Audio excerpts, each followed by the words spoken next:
An arrest in the Idaho murders is drawing a lot of attention to the use of forensic genealogy and DNA in closing these types of cases. Specialist Mike Anderson talked with a forensics firm here in Utah, specializing in genealogical investigations to get their take on how investigators were able to make an arrest.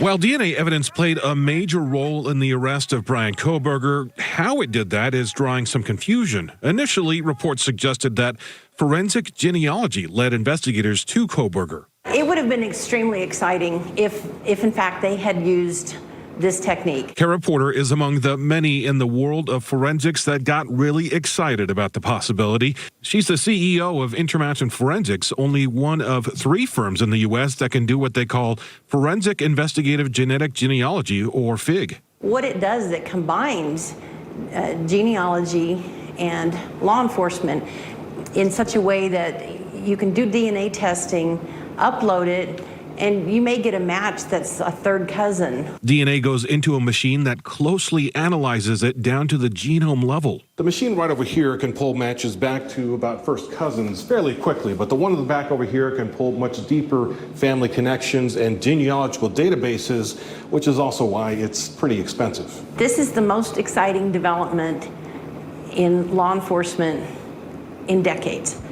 It is going to close tens of thousands of cold cases. It's already helped close cases around the country and here in Utah, but Porter believes the technology will eventually be used in active cases too, since you can narrow down a lead from only DNA. It's why her firm is working hard to make sure it's more accessible. We're a nonprofit, and our whole mission is to reduce the cost of DNA testing for law enforcement and families. They're also looking to state lawmakers to allocate more funding to the resource.